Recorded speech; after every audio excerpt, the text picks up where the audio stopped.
জয়গুরু। এখন ইষ্ট প্রসঙ্গ করার জন্য আহ্বান জানাই শ্রদ্ধেয় সভাপতি ঋত্বিক মৃত্যুঞ্জয় দেবনাথ দাদাকে। তাহলে জয়গুরু। শ্রদ্ধেয় দাদা জয়গুরু। জয়গুরু। দাদা 9টা পর্যন্ত বলুন। জয়গুরু। কটা বলবো? 9টা। 9টা। পরমারাধ্য দয়াল এবং দলের পরিবারের প্রত্যেককে আমার আভূমি লুণ্ঠিত কোটি কোটি প্রণাম। বরেণ্য সঞ্চালিকা মা সহ আজকের এই নাম ধ্যান যজ্ঞে যারা উপস্থিত আছেন তাদের প্রতি প্রত্যেকের উদ্দেশ্যে আমি আমার অন্তরের অন্তঃস্থল থেকে শ্রদ্ধা, ভক্তি, ভালোবাসা, আনন্দিত অভিনন্দন জ্ঞাপন করছি। এই যে আমরা এতক্ষণ নাম করলাম, নাম ঠাকুর বলছেন name and love can conquer I and universe.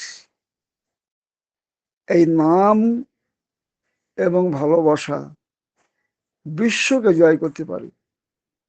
নাম আর নামই অভেদ। এই যে আধ্যাত্মিকতার জীবনের সব থেকে গুরুত্বপূর্ণ অধ্যায় হলো এই নাম ধ্যান। আধ্যাত্মিকতার জীবনের মূল জিনিস হলো কারণমুখীনতা। কারণমুখীনতা, যে কারণের আবর্তনে আমি পৃথিবীতে এলাম সেই কারণকে জানা। আমার চোখ দিয়ে জল পড়ে, আমি জল পড়া নানান কারণে ঘটতে পারে।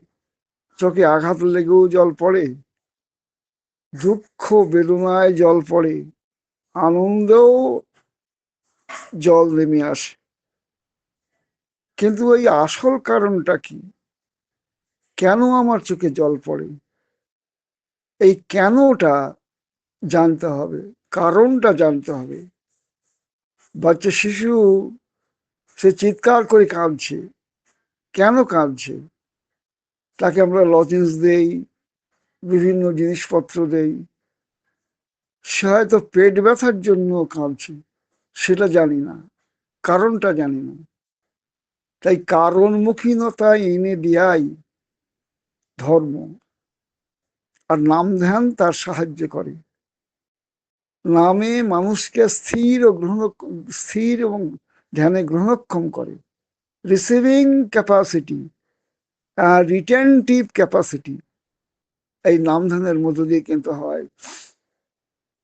একজন যুবক, উদ্ধত যুবক, সে ঠাকুরকে বলছেন, ঠাকুর আপনি কি ভগবান?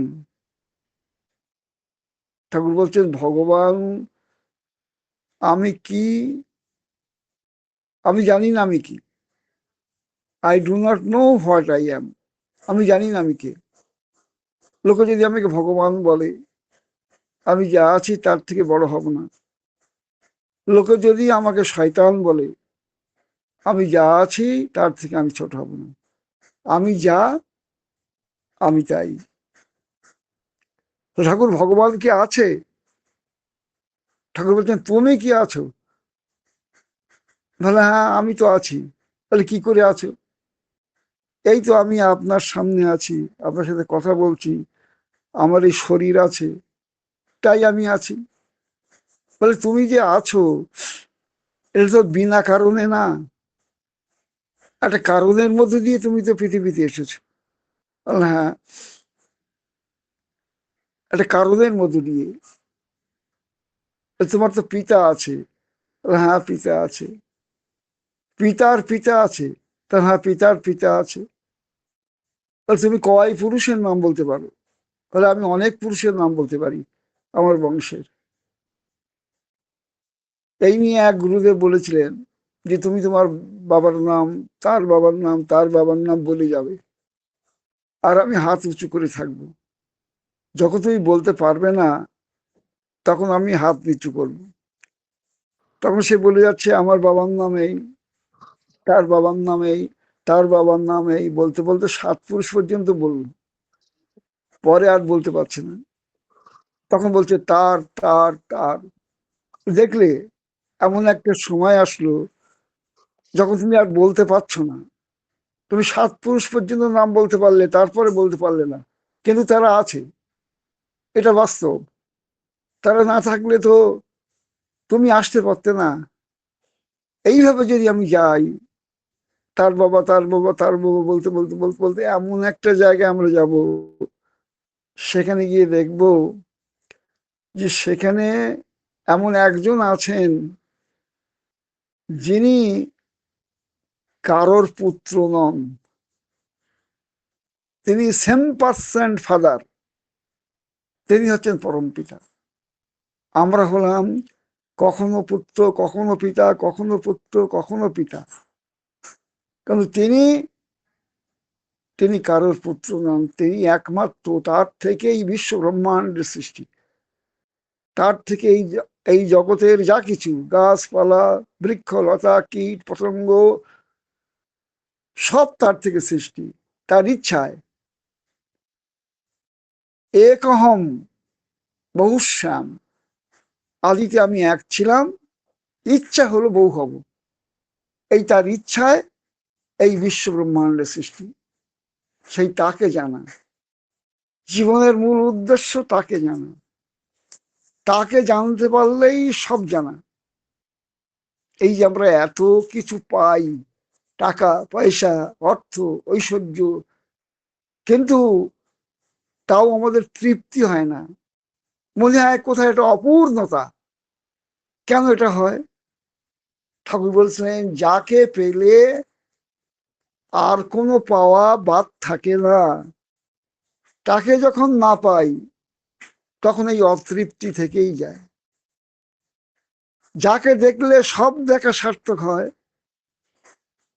তাকে দেখলেই জীবনের সবকিছুর পরিপূর্ণতা।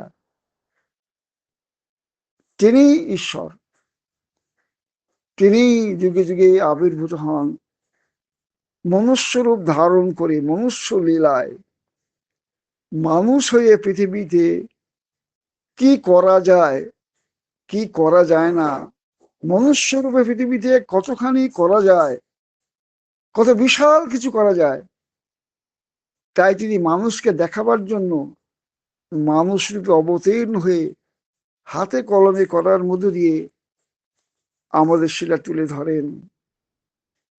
একজন প্রখ্যাত সাহিত্যিক তিনি ঠাকুরের কাছে এসে বলেন, ঠাকুর আপনার সত্যানুসরণের একটা বাণী আছে, এই সত্যানুসরণের বাণী, অভাবের পরিশ্রান্ত মন ধর্ম বা ব্রহ্ম জিজ্ঞাসা করে, নতুবা করে না। কিন্তু ঠাকুর আমি তো অভাবগ্রস্ত নই, তাহলে ওই বাণীটা কি আমার ক্ষেত্রে প্রযোজ্য? ঠাকুর বলছেন আপনি যদি অভাবগ্রস্ত না হন তাহলে আপনার ক্ষেত্রে প্রযোজ্য নয়। তবে ঠাকুর জিজ্ঞেস করলেন যে দাদা আপনি প্রদীপ দেখেছেন? হ্যাঁ, প্রদীপ দেখবো না কেন, প্রদীপ তো আমাদের বাড়িতে 12 মাসে 13 পার্বণ হয়, প্রদীপ আমাদের অপরিহার্য একটা বস্তু, অপরিহার্য। কি কি নিয়ে প্রদীপ? তাহলে প্রদীপ তো বহু ভাবে হয়, মাটির প্রদীপও হয়, বিভিন্ন তামার প্রদীপও হয়, বিভিন্ন ধাতু দ্রব্য দিয়েও প্রদীপ করা যায়। প্রদীপে কি কি থাকে? প্রদীপে তেল দিতে হয়, সলতে দিতে হয়, তারপরে প্রদীপ প্রজ্বলন করতে হয়, একটা দেশলার কাঠি আগুন দিয়ে প্রদীপ জ্বালাতে হয়। ঠাকুর প্রদীপের আর কিছু থাকে না? বলে আর কি থাকে ঠাকুর? আমার তো মনে হচ্ছে না আর কিছু থাকে, এই তো প্রদীপের কথা। ঠাকুর বলছেন প্রদীপে একটা কাঠি রাখা হয়, তাকে বলে নিয়ন্ত্রণী কাঠি। সেই নিয়ন্ত্রণী কাঠি দিয়ে কি হয়, প্রদীপ যখন জ্বলতে জ্বলতে যখন ম্লান হয়ে আসে তখন ওটা একটু উস্কে দিতে হয়, একটু বাড়িয়ে দিতে হয়, আবার জ্বলে। আবার যদি বেশি বেড়ে যায় একটু কমিয়ে দিতে হয়, একটা নিয়ন্ত্রণী কাঠি দরকার। তারপরে ঠাকুর বলছেন প্রদীপের আপনি অগ্নিকাণ্ড দেখেছেন? তাহলে হ্যাঁ ঠাকুর, প্রদীপের অগ্নিকাণ্ড আমাদের পাড়াতেই ঘটেছিল। একজন মা প্রদীপ জ্বালিয়ে সেখানে দাঁড়িয়েছিল, অসতর্ক ভাবে দাঁড়িয়েছিলেন। সেই প্রদীপের শিখায় ওই আঁচলটা বাইরে ছিল, আঁচলে লেগে যায়, তাতে সেই মা অগ্নিদগ্ধ হয়, হাসপাতালে নিয়ে যাওয়া হয়, তাতে মৃত্যুবরণও করেন।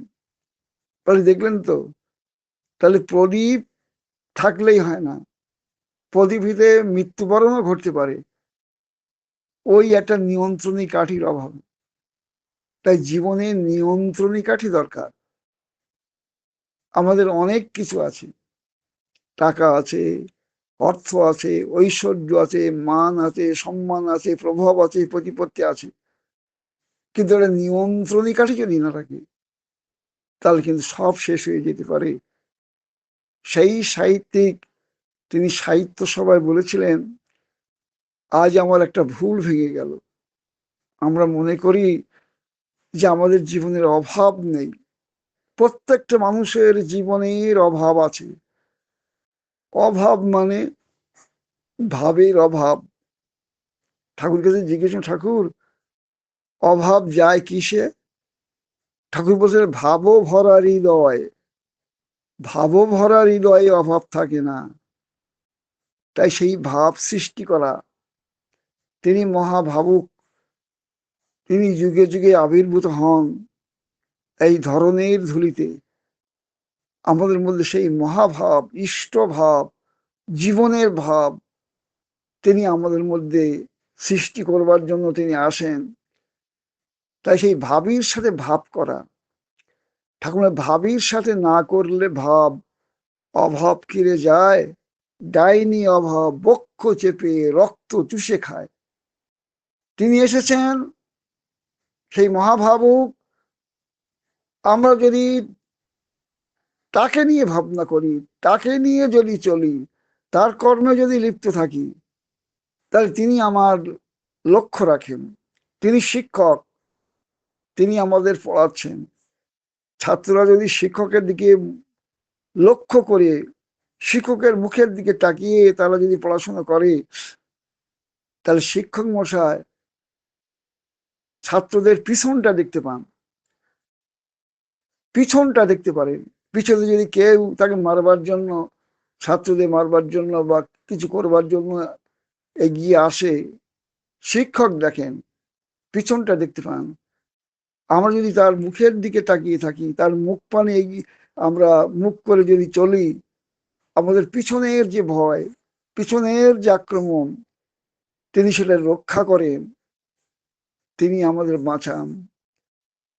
তাই ঠাকুর ভাবছ বসে চলবে কিসে, তুমি ভাববার কে, যার ভাবনা ভাবছেন তিনি, তুমি ভাবো তাকে।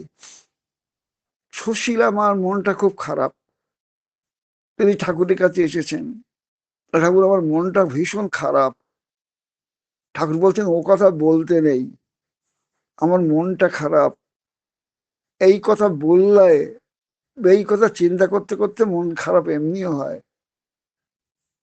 সকল সময় পজিটিভ ভাব রাখতে হয়। আজকে কি রান্না করেছিস? তখন সুশীলা মা বললেন, আজকে রান্না করেছি মোচার ঘন্ট, বড়ির ঝোল, পালংয়ের চচ্চড়ি।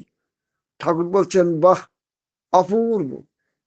সত্যম শিবম সুন্দরম, এই তিনটি পদ যারা নিরামিষ আহার করেন তাদের কাছে সত্যম শিবম সুন্দরম। শোন, জীবনটাই একটা আর্ট, জীবনের সবটাই আর্ট। বসা আর্ট, হাঁটা আর্ট, তাকানো আর্ট, হাসিটাও আর্ট, রান্নাটাও আর্ট, জীবনের সবটাই আর্ট। তাই জীবনের সমস্ত দিকে you must be greatest artist in every movements of your life. তোমার জীবনের প্রতিটি ক্ষেত্রে তোমাকে সেই আর্ট শিখতে হবে, এই আর্ট শিখতে গেলে আমাকে তার কাছে যেতে হবে। If you want to learn mathematics, you must go to the mathematician. আমি যদি ম্যাথামেটিশিয়ানের কাছে না যাই, তাহলে আমি ম্যাথামেটিক্স শিখতে পারবো না। তাই যুগে যুগে জীবনেশ্বর আসেন, জীবনেশ্বর। সেই জীবনেশ্বরের কাছে না গেলে জীবন কিন্তু সার্থক হয়ে ওঠে না, জীবনটা সুন্দর হয়ে ওঠে না। ঠাকুরের কাছে বলি, ঠাকুর, আজকে যা পৃথিবীর অবস্থা, চারিদিকে তাকালে মনে হয় অধর্মের জয়, ধর্মের জয় তো দেখি না। যারা অত্যাচারী, অনাচারী, অসৎ উপায়ে কোটি কোটি টাকা উপার্জন করছে, তারাই তো বেশ সুখী আছে। সাধু যারা, সৎ মানুষ যারা, তারাই তো নানা দুর্দশা, দুঃখ, কষ্টের মধ্যে দিয়ে জীবন যাপন করছে। ঠাকুর বলছেন, কেষ্টদা জিজ্ঞেস করেছিলেন, ঠাকুর বলছেন, কেষ্টদা, আপনি হয়তো রামযাত্রা শুনতে গিয়েছেন। রামযাত্রা, রামযাত্রা শুনতে গিয়ে আপনি দেখলেন সেই দুষ্ট রাবণ, সেই প্রবৃত্তিপরায়ণ, অহংকার, মদমত্ত, ক্ষমতাধর রাবণ, সে সীতাহরণ করে নিয়ে চলে গেল। আপনি এইটা দেখলেন, দেখে আর শেষ পর্যন্ত দেখলেন না। আপনি তখন কি বলবেন? বলবেন, হায় ভগবান, এই দুরাচারী যারা, তারাই দুষ্কর্ম করে, নারীত্বের অপমান করে, সতীত্বের অপমান করে, এরা তো বেশ ভালো আছে। শেষ না দেখলে তো বুঝতে পারবেন না। আর আপনি যদি রামযাত্রার শেষ পর্যন্ত থাকতেন, তাহলে আপনি কি দেখতেন? আপনি দেখতেন সেই রাবণ, 1,00,000 পুত্র মোর 1,6,00,000 লাঠি, একজনও না থাকিল বংশে দিতে বাটি। তার দুরাচারী যারা, শেষ পর্যন্ত তারা কেউ টিকে থাকে না, তাদের চলে যেতে হবে। এবার তিনি সহস্রে দুষ্ট দমন করছেন না, তিনি যুগে যুগে আসেন দুষ্ট দমন করবার জন্য, সাধুদের পরিত্রাণ করবার জন্য। এবার প্রকৃতি তাকে করাচ্ছে, সহস্রে করছেন না। এবার তিনি বশ করতে এসেছেন, জয় করতে এসেছেন। আমরা প্রকৃতির জগতে দেখেছি একজন দুর্ধর্ষ ডাকাত, একজন দুর্ধর্ষ গুন্ডা, টেকো গুন্ডা, সে এমন ভাবে সন্ত্রাস চালাচ্ছে যে আমাদের টিকে থাকা মুশকিল। সেই দুর্ধর্ষ গুন্ডাকে, টেকো গুন্ডাকে মারবার জন্য আমাদের কিছু করতে হচ্ছে না।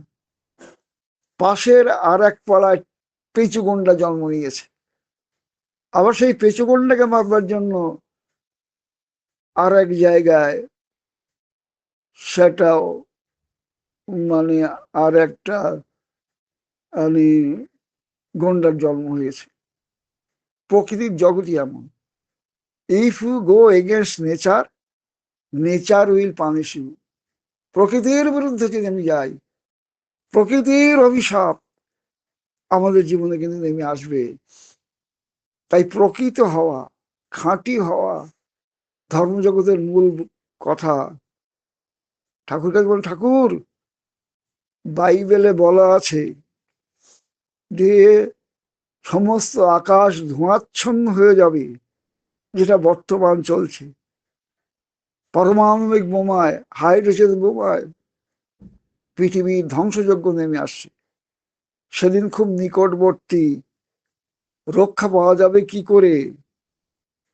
ঠাকুর কাছে বলেছেন, ঠাকুর ঠাকুর বলেছিলেন, বাইবেলে যেমন ও কথাও লেখা আছে যে চরম মৃত্যু ভয় নেমে আসছে মানুষের জীবনে, আবার এও লেখা আছে যে ticket of my new name, আমার নতুন নামের টিকিট যার ললাটে অঙ্কিত থাকবে সে কিন্তু রক্ষা পাবে। তিনি এবার নতুন নামের টিকিট নিয়ে এসেছেন। আমাদের রক্ষার জন্য। সেই নিউ নেম, এই নিউ নেম আমরা যত জপ করব, যত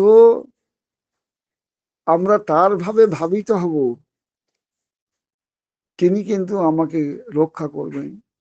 রক্ষার পাওয়ার মতন কোনো আচরণ যদি আমার জীবনে না থাকে, তিনি কিন্তু রক্ষা করতে পারেন না। বাঁচতে গেলে বাঁচার বিধান মেনেই তোমার চলতে হবে, নইলে বাঁচবে না, নিছক জাহান নামেই যাবে। এক মা এসে বলছেন যে ঠাকুর, আমার কেউ নেই, আমি ভাইয়ের সংসারে থাকি, ভাইয়ের সংসারে গলগ্রহ হয়ে থাকি।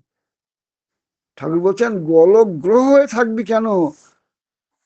তোর চলন বলন এমন সুন্দর ভাব হবে, তোর বাড়ির ভাইয়ের সংসারে তুই গল বিগ্রহ হয়ে থাকবি, গলগ্রহ না। তোর আচরণ তোকে যেন গল বিগ্রহ করে নেয়।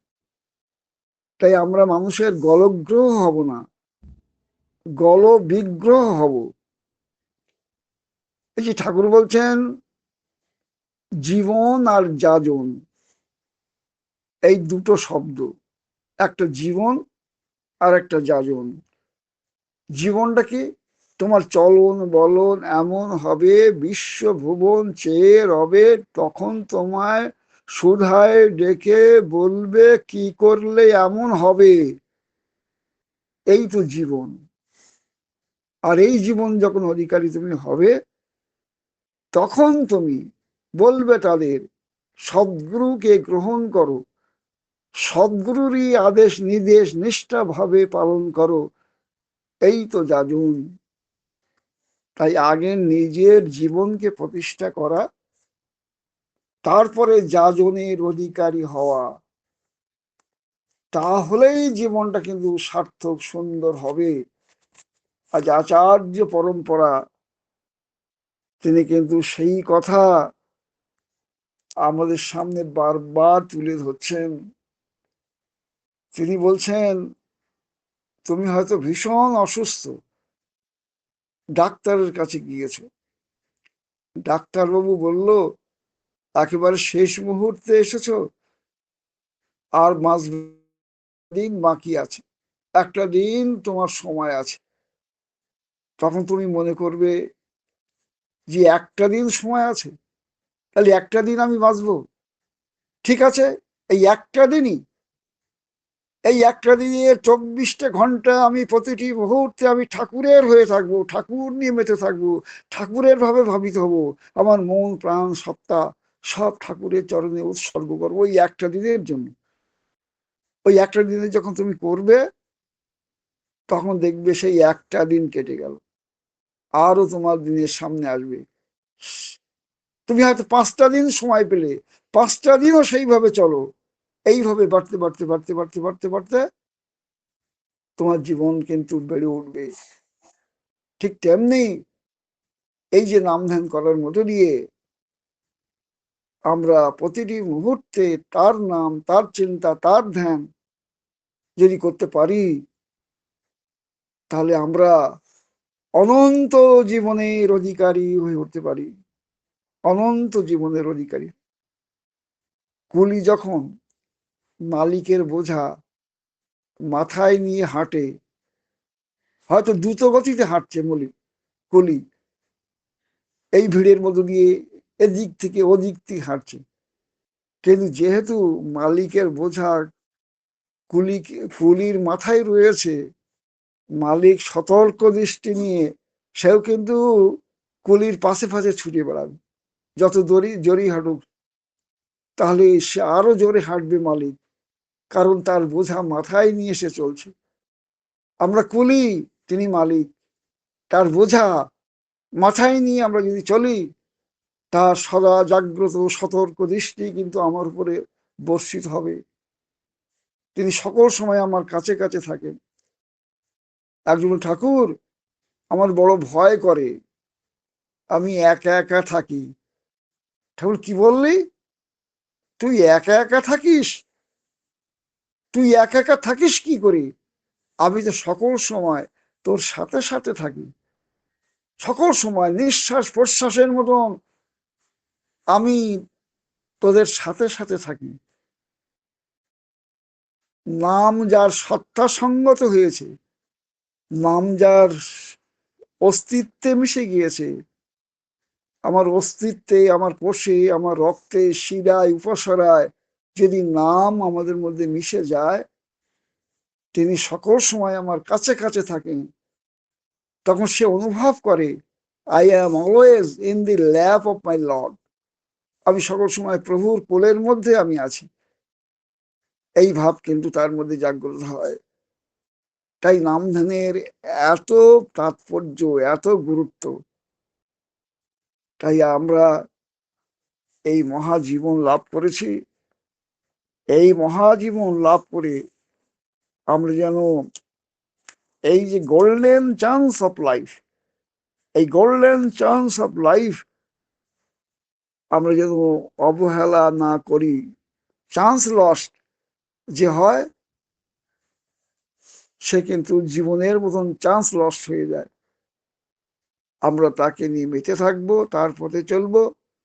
আর তার জীবন্ত প্রতীক আচার্য আমাদের যেমন ভাবে যেদিকে যেমন করে করতে বলেছেন, সেগুলো যদি করি, তাহলে এই ভারতের মহামানবের সাগর তীরে হেতায় দাঁড়াই দুবাহু বাড়াই নবী নর দেবতারে, উদার ছন্দে পরমানন্দে বন্দনা করি তারে। জয় গুরু। জয় গুরু দাদা, জয় গুরু।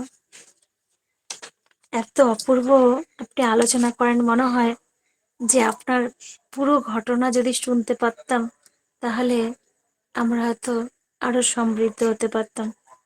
তাও কম সময়ের মধ্যে খুব সুন্দর করে আলোচনা করেছেন যে নাম এবং ভালোবাসা দিয়েই আমরা বিশ্ব জয় করতে পারবো। আধ্যাত্মিকতা জীবনের মূল ভিত্তি হলো নাম। কারণমুখী তথ্য জানতে হলে আমাদের নাম করতে হবে। পরমপিতা থেকে জগৎ সৃষ্টি, তাকে জানতে পারলেই সব জানা যাবে। তাকে ধরলে জীবন নিয়ন্ত্রিত হয়, আমাদের বৃত্তি প্রবৃত্তি নিয়ন্ত্রিত হয়। আমাদের ভাবের অভাব, তিনি আসেন আমাদের অভাবের ভাবটাকে দূর করার জন্য। সবসময় জীবনেশ্বরের কাছে যেতে হয়, আমাদের প্রকৃত হতে হবে। আমরা মানুষের গলগ্রহ হব না, গলব বিগ্রহ হব। আগে নিজেকে প্রতিষ্ঠিত করতে হবে। তার নাম, তার চিন্তা, তার কর্ম নিয়ে থাকলে অনন্ত জীবনের মালিক হব। তিনি আমাদের সঙ্গে সবসময় থাকেন, যদি তার নাম আমাদের সঙ্গে মিশে যায়। আর আচার্য নির্দেশ মেনে মেনে চলতে হবে। খুব সুন্দর করে আলোচনা করলেন। জয় গুরু দাদা, ভালো থাকুন, সুস্থ থাকুন। আবারও আসবেন, তার কথা শুনে তার প্রতি তন্মুখী করে তুলবেন। আরো ইচ্ছা থাকলো দাদা, আপনার দীক্ষা নেওয়ার ঘটনা এবং যতদিন ঠাকুরের কাছে ছিলেন সেই ঠাকুরের ঘটনাগুলো আবারও আমরা শোনার আশায় থাকলাম। পরমপিতা রাঙারাতুল চরণে আপনার সার্বিক মঙ্গল প্রার্থনা করি দাদা। খুব ভালো থাকুন, সুস্থ থাকুন এবং আনন্দে থাকুন, আর আমাদের সঙ্গে যুক্ত থাকুন। জয় গুরু দাদা।